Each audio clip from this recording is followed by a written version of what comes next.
Hello friends, मेरा नाम है राहुल और मैं आप सभी का स्वागत करता हूं आपके अपने यूट्यूब चैनल स्टडी स्टूडियो में।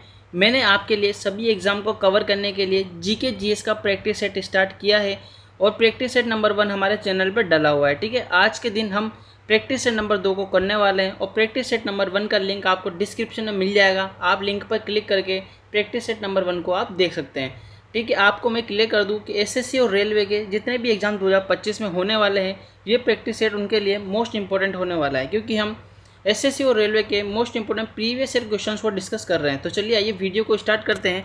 और आज का हमारा फर्स्ट क्वेश्चन है, गुरु विपिन सिंह को किस नृत्य का जनक माना जाता है। ठीक है, याद रखना है आपको, गुरु विपिन सिंह को किस नृत्य का जनक माना जाता है। तो ऑप्शन नंबर ए इसका राइट आंसर होगा मणिपुरी नृत्य। ठीक है ना, गुरु विपिन सिंह जो है वो मणिपुरी नृत्य के जनक है। ठीक है, चलिए नेक्स्ट क्वेश्चन चलते हैं।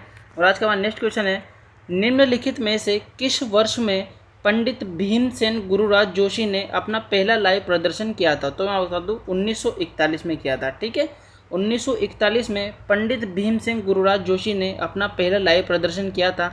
तो ऑप्शन नंबर सी इसका राइट आंसर होगा। ठीक है, चलिए नेक्स्ट क्वेश्चन चलते हैं। नेक्स्ट क्वेश्चन है, राजीव गांधी खेल रत्न सम्मान के पहले प्राप्तकर्ता कौन थे। आपको याद होना चाहिए कि जो राजीव गांधी खेल रत्न पुरस्कार है ये स्पोर्ट्स के क्षेत्र में दिया जाता है। तो आपसे क्वेश्चन यही पूछा गया है कि राजीव गांधी खेल रत्न सम्मान के पहले प्राप्तकर्ता कौन थे। तो Vishwanath Anand, option number D इसका राइट आंसर होगा। विश्वनाथ आनंद जो कि राजीव गांधी खेल रत्न सम्मान के पहले प्राप्तकर्ता थे। याद रखिएगा, इंपॉर्टेंट है, पूछा जा चुका है क्वेश्चन। चलिए नेक्स्ट क्वेश्चन चलते हैं। और नेक्स्ट क्वेश्चन है, भारतीय संविधान का कौन सा अनुच्छेद कार्यपालिका से न्यायपालिका के पृथक्करण से संबंधित है। तो ऑप्शन नंबर डी इसका राइट आंसर होगा। अनुच्छेद नंबर 51 न्यायपालिका को कार्यपालिका से पृथक्करण की बात करता है। चलिए नेक्स्ट क्वेश्चन चलते हैं। और हमारा नेक्स्ट क्वेश्चन है, भारत के रक्षा बलों का सर्वोच्च सेनापति कौन होता है। तो राष्ट्रपति होता है, जो भारत का राष्ट्रपति होता है वो रक्षा बलों का सर्वोच्च सेनापति होता है। याद रखिएगा आप। ठीक है, चलिए नेक्स्ट क्वेश्चन चलते हैं। और नेक्स्ट क्वेश्चन है, निम्न में से कौन, ठीक है, निम्न में से कौन भारत के उपराष्ट्रपति कभी नहीं बने हैं। ठीक है, जो कि इंडिया की हिस्ट्री रही है वहाँ से लेके अभी तक इनमें से कौन है जो कि उपराष्ट्रपति कभी नहीं बने। तो गुलजारी लाल नंदा, ठीक है ना, गुलजारी लाल नंदा जो कि उपराष्ट्रपति कभी नहीं बने। चलिए नेक्स्ट क्वेश्चन चलते हैं। नेक्स्ट क्वेश्चन है, हर्षवर्धन की जीवनी। ठीक है, पहली बात तो आपको क्वेश्चन में यही याद रखना है कि हर्षवर्धन की जीवनी का क्या नाम है। तो हर्षचरित है। ठीक है, तो आपसे क्वेश्चन में पूछा गया है कि हर्षवर्धन की जीवनी हर्षचरित किसने लिखी थी। ठीक है, हर्षचरित के लेखक आपसे पूछा गया है। तो ऑप्शन नंबर ए इसका राइट आंसर होगा बाणभट्ट ने। तो आपको 3 क्वेश्चन इसमें याद रखने हैं। पहला क्वेश्चन आपको याद रखना है कि हर्षवर्धन की जीवनी का क्या नाम है। तो हर्षचरित है। ठीक है, और दूसरा क्वेश्चन आपको याद रखना है कि हर्षचरित के लेखक कौन है, बाणभट्ट है। ठीक है, आपसे क्वेश्चन घुमा के ये भी पूछा जा सकता है कि बाणभट्ट ने कौन सी पुस्तक लिखी थी। तो 3-4 अगर आपको ऑप्शन देके उसमें हर्षचरित दे देंगे तो हर्षचरित इसका राइट आंसर होगा। ठीक है, चलिए नेक्स्ट क्वेश्चन चलते हैं। नेक्स्ट क्वेश्चन है हमारा, उपग्रह, जो उपग्रह है वायुमंडल के निम्नलिखित में से किस परत में पृथ्वी की परिक्रमा करते हैं। तो बहिर्मंडल में करते हैं। ऑप्शन नंबर 20 का राइट आंसर होगा। दोस्तों इंपॉर्टेंट लगा लेना, क्योंकि एसएससी और रेलवे दोनों में क्वेश्चन आ चुका ही है कि उपग्रह वायुमंडल की निम्नलिखित में से किस परत में पृथ्वी की परिक्रमा करते हैं। तो बहिर्मंडल में। ठीक है, याद रखिएगा। चलिए नेक्स्ट क्वेश्चन चलते हैं। और नेक्स्ट क्वेश्चन है, स्वर्णिम चतुर्भुज। ठीक है, स्वर्णिम चतुर्भुज निम्नलिखित में से किस शहर को नहीं जोड़ता है। तो मैं आपको थोड़ा सा क्लियर कर दूं, ये स्वर्णिम चतुर्भुज जो है ये सड़क लिंक परियोजना है। ठीक है, सड़क लिंक परियोजना है। तो क्वेश्चन आपसे वही पूछा गया है कि स्वर्णिम चतुर्भुज के द्वारा किस शहर को नहीं जोड़ा गया। तो ऑप्शन नंबर डी का राइट आंसर होगा भोपाल। मैंने आपको नोट नीचे लिख के दिया हुआ है कि स्वर्णिम चतुर्भुज में किस किस शहर को सड़क से लिंक किया गया है। तो दिल्ली को, मुंबई को, चेन्नई को और कोलकाता को, ये 4 सिटी है जिनको लिंक किया गया है सड़क के माध्यम से स्वर्णिम चतुर्भुज परियोजना के द्वारा। ये जो 4 सिटी है इनको लिंक किया गया है। ठीक है, याद रखिएगा। चलिए नेक्स्ट क्वेश्चन चलते हैं। और नेक्स्ट क्वेश्चन है, चेचक के टीके की खोज किस वैज्ञानिक के द्वारा की गई थी। चलिए बताइए, चेचक के टीके की खोज किस वैज्ञानिक ने की थी। तो ऑप्शन नंबर सी इसका राइट आंसर होगा एडवर्ड जेनर। ठीक है, एडवर्ड जेनर ने टीके की खोज की थी। चलिए नेक्स्ट क्वेश्चन चलते हैं। और नेक्स्ट क्वेश्चन है, व्हीटस्टोन ब्रिज में कितने प्रतिरोध का प्रयोग किया जाता है? फिजिक्स से उठाया क्वेश्चन है और मोस्ट इंपॉर्टेंट क्वेश्चन है, ट्रेंडिंग में चल रहा है क्वेश्चन, ये पूछा जाता है। व्हीटस्टोन ब्रिज में कितने प्रतिरोधों का प्रयोग किया जाता है? तो 4, ठीक है, 4 प्रतिरोध का प्रयोग किया जाता है व्हीटस्टोन ब्रिज में, पढ़ा होगा आपने। चलिए नेक्स्ट क्वेश्चन चलते हैं। नेक्स्ट क्वेश्चन है आज का, शनि ग्रह का सबसे बड़ा उपग्रह कौन सा है? ठीक है, शनि ग्रह का सबसे बड़ा उपग्रह कौन सा है? तो टाइटन। ऑप्शन नंबर 20 का राइट आंसर होगा। जो टाइटन है वो शनि ग्रह का सबसे बड़ा उपग्रह है, ठीक है। चलिए नेक्स्ट क्वेश्चन चलते हैं। नेक्स्ट क्वेश्चन है, गंगा का मैदान किन 2 नदियों के बीच फैला हुआ है? ठीक है, आपसे क्वेश्चन पूछा गया है कि गंगा का मैदान किन 2 नदियों के बीच फैला हुआ है? तो ऑप्शन नंबर 20 का राइट आंसर होगा घग्गर और तीस्ता, ठीक है।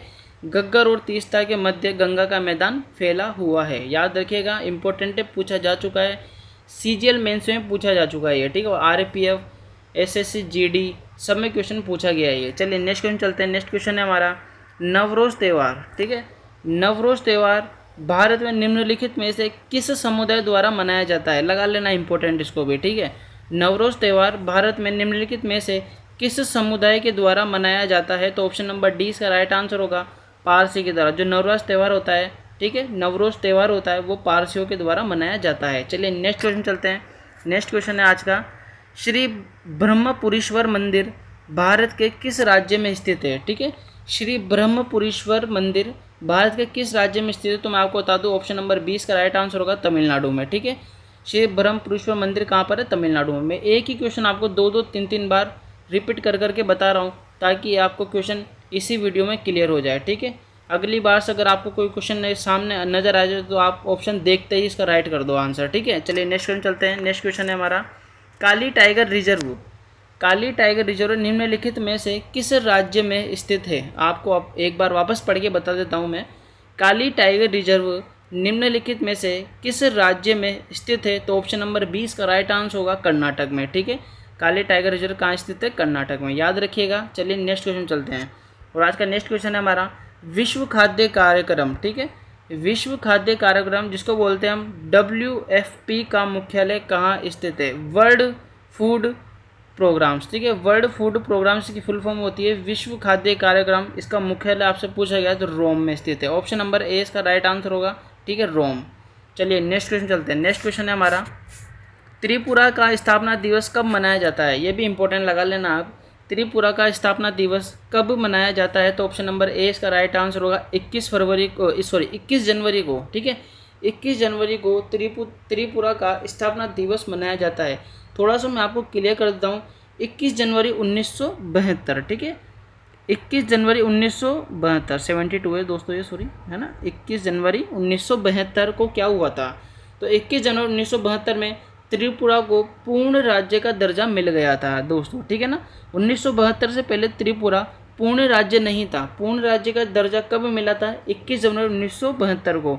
तो 21 जनवरी से ही त्रिपुरा का स्थापना दिवस मनाया जाने लगा है, ठीक है। चलिए नेक्स्ट क्वेश्चन चलते हैं। नेक्स्ट क्वेश्चन है हमारा, निम्नलिखित में से कौन सा भारत में स्थापित प्रथम उच्च न्यायालय था? ठीक है, ये भी इम्पोर्टेंट है। जब ब्रिटिश ईस्ट इंडिया कंपनी आई थी तो तब स्थापित किया गया था, तो आपको याद होना चाहिए कलकत्ता उच्च न्यायालय, ठीक है।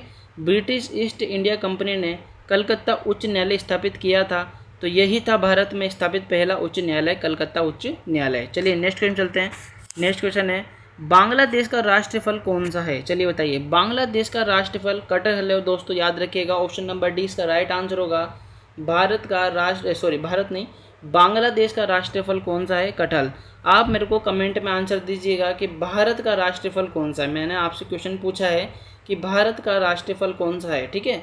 चलिए नेक्स्ट क्वेश्चन चलते हैं। नेक्स्ट क्वेश्चन है हमारा, हर्षवर्धन के शासनकाल में, ठीक है, बताइए, हर्षवर्धन के शासनकाल में किस चीनी यात्री ने भारत की यात्रा की थी? तो ऑप्शन नंबर डी इसका राइट आंसर होगा हेनसोंग, ठीक है। हेनसोंग ने हर्षवर्धन के काल में, ठीक है, हेनसोंग ने हर्षवर्धन के शासनकाल में यात्रा की थी भारत की, याद रखिएगा। चलिए नेक्स्ट क्वेश्चन चलते हैं। नेक्स्ट क्वेश्चन है हमारा, किस मंदिर को, ये लगा लेना, बहुत ही ज़्यादा इंपॉर्टेंट है, अभी तक की हिस्ट्री है, जो SSC की हिस्ट्री है, SSC MTS से लेके और SSC CGL मेंस तक में सभी SSC MTS, SSC CHSL, CPO, GD सभी में क्वेश्चन आ गया है और रेलवे में आने के पूरे चांस है ये। किस मंदिर को ब्लैक पेगोडा के नाम से भी जाना जाता है? चलिए बताइए।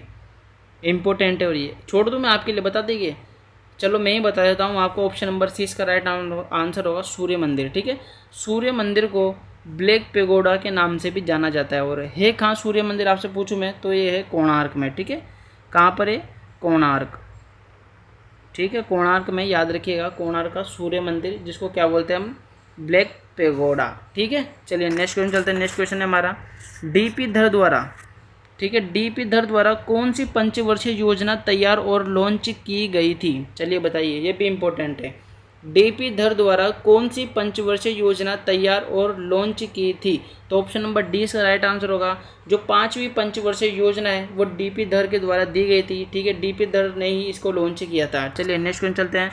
और नेक्स्ट क्वेश्चन है हमारा बैंगनी क्रांति। चल बताइए, बैंगनी क्रांति जिसे जम्मू और कश्मीर में शुरू किया गया था को किस रूप में जाना जाता है? मतलब आपसे बैंगनी क्रांति का दूसरा नाम आपसे पूछा गया है कि बैंगनी क्रांति को और क्या कहा जाता है। ठीक है, तो लेवेंडर क्रांति कहा जाता है। ऑप्शन नंबर ए इसका राइट आंसर होगा, लेवेंडर क्रांति। ठीक है, याद रखिएगा बैंगनी क्रांति कहाँ पर हुई थी? तो जम्मू और कश्मीर में हुई थी। ठीक है, याद रहेगा।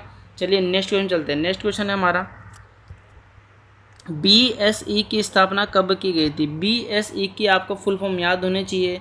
BSE की फुल फॉर्म मैं आपको बता देता हूँ, बॉम्बे स्टॉक एक्सचेंज। ठीक है, बॉम्बे स्टॉक एक्सचेंज होती है BSE। तो आपसे क्वेश्चन यही पूछा गया है कि BSE की स्थापना कब की गई थी? तो ऑप्शन नंबर डी इसका राइट आंसर होगा 1875 में। ठीक है, नोट कर लीजिएगा इस डेट को। और मैंने आपको जो फुल फॉर्म बताई है उसको भी नोट कर लीजिएगा, वो फुल फॉर्म ज़्यादा इंपॉर्टेंट है, बॉम्बे स्टॉक एक्सचेंज। ठीक है, बॉम्बे स्टॉक एक्सचेंज की स्थापना कब की गई थी? 1875 में, याद रखिएगा। चलिए नेक्स्ट क्वेश्चन चलते हैं। नेक्स्ट क्वेश्चन है हमारा मैकमोहन रेखा। ठीक है, मैकमोहन रेखा एक रेखा है जो चीन और भारत के किस राज्य को अलग करती है? तो दोस्तों पहली बात तो आपको जो याद रखनी है वो है कि आपसे क्वेश्चन पूछा जा सकता है कि भारत और चीन के बीच में कौन सी रेखा है? तो भारत और चीन के बीच में याद रखना है मैकमोहन रेखा है।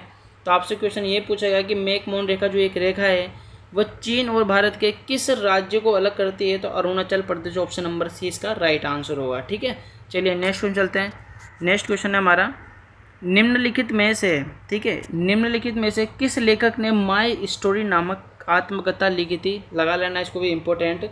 निम्नलिखित में से किस लेखक ने माई स्टोरी नामक आत्मकथा लिखी थी? तो ऑप्शन नंबर 20 का राइट आंसर होगा कमला दास। ठीक है, कमला दास ने माई स्टोरी नामक आत्मकथा लिखी थी। चलिए नेक्स्ट क्वेश्चन चलते हैं। नेक्स्ट क्वेश्चन है हमारा ओलंपिक ध्वज में, और ये वेरी इंपॉर्टेंट लगा लेना, मैं इसको जितना इंपॉर्टेंट बोलो उतना कम है, क्योंकि ये सभी एग्जाम में पूछा जाता है, स्टेट में, दिल्ली पुलिस में, सभी में पूछा गया है क्वेश्चन कि ओलंपिक ध्वज में छल्लों की कुल संख्या कितनी होती है? तो दोस्तों लगाना ऑप्शन नंबर सी, 5। ठीक है, ऑप्शन नंबर सी इसका राइट आंसर होगा।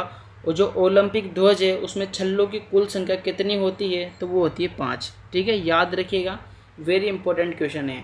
चलिए नेक्स्ट क्वेश्चन चलते हैं। नेक्स्ट क्वेश्चन है हमारा पॉजिट्रॉन की खोज किसने की थी? ये भी इंपॉर्टेंट है। ठीक है, पॉजिट्रॉन की खोज किसने की थी? फिजिक्स से लिया गया क्वेश्चन है ये। तो बताइए, पॉजिट्रॉन की खोज में बता दूं आपको, ऑप्शन नंबर सी इसका राइट आंसर होगा कोल एंडरसन। ठीक है, कोल एंडरसन ने पॉजिट्रॉन की खोज की थी। चलिए नेक्स्ट क्वेश्चन चलते हैं। नेक्स्ट क्वेश्चन है हमारा आज का और लास्ट क्वेश्चन है मधुमक्खी पालन का अध्ययन क्या कहलाता है? तो बता दूं आपको, मधुमक्खी पालन का अध्ययन कहलाता है एपीकल्चर। ठीक है, याद रखिएगा। आपको क्वेश्चन ये भी दे सकता है, एपीकल्चर नाम दे के आपसे पूछ लेगा कि जो एपीकल्चर है वो किससे संबंधित है? तो मैं आपको बता देता हूँ, मधुमक्खी पालन से संबंधित है एपीकल्चर। ठीक है, तो दोस्तों आज का प्रैक्टिस सेट का ये लास्ट क्वेश्चन था। 30 क्वेश्चन हम आपको हर प्रैक्टिस सेट में प्रोवाइड करा रहे हैं। कम से कम आपको 50 प्रैक्टिस सेट हम आपको दे देंगे, जिससे आपके 2025 में एसएससी और रेलवे में जितने भी एग्ज़ाम होने वाले हैं ये प्रैक्टिस सेट आपको उसमें बहुत हेल्पफुल रहेगा। तो चलिए दोस्तों, आज की वीडियो में सिर्फ इतना ही था। मिलते हैं अगले प्रैक्टिस सेट में।